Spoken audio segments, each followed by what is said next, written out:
Ce module est divisé en 3 étapes d'apprentissage. Étape 1, l'expression des bénéfices. Étape 2, le traitement de l'objection. Et étape 3, l'expression de la différenciation. L'expression des bénéfices n'est pas la lecture d'une notice d'utilisation.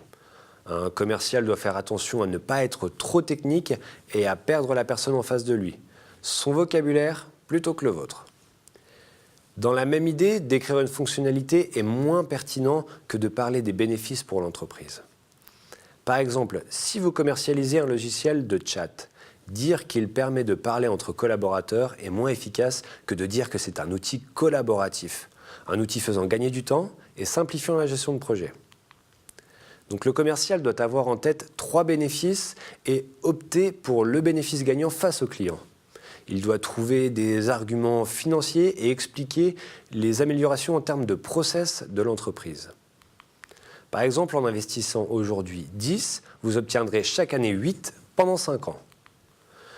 La deuxième étape, le traitement des objections. Il est temps de préparer un commercial à traiter correctement les objections. Je vous propose de nous aider de la méthode VERA pour trouver les contre-arguments aux objections. Elle passe par 4 phases. La validation, l'exploration, la reformulation, puis l'argumentation. Une première phase de validation se résume par un « oui » inattendu au lieu d'un « non » attendu. Elle permet de dire « je comprends, je partage, j'entends et je vous respecte ». L'exploration passe par une nouvelle phase d'écoute active qui doit déterminer le raisonnement du client. Les 2 dernières phases sont liées car la reformulation va permettre d'argumenter ensuite. La reformulation donne à son interlocuteur le sentiment d'être compris. Il s'ouvre davantage, ce qui permet d'argumenter. En vous aidant de cette technique VERA, vous allez identifier toutes les objections possibles et proposer une réponse adéquate, utilisable par un commercial. La 3e étape, c'est l'expression de la différenciation et la validation. Un commercial doit être capable d'exprimer la différenciation, ce qui rend votre entreprise utile et unique. Très souvent, le prospect va ramener ce qu'il perçoit de votre produit à quelque chose d'autre lui ressemblant. À vous de rendre ce produit différent et meilleur.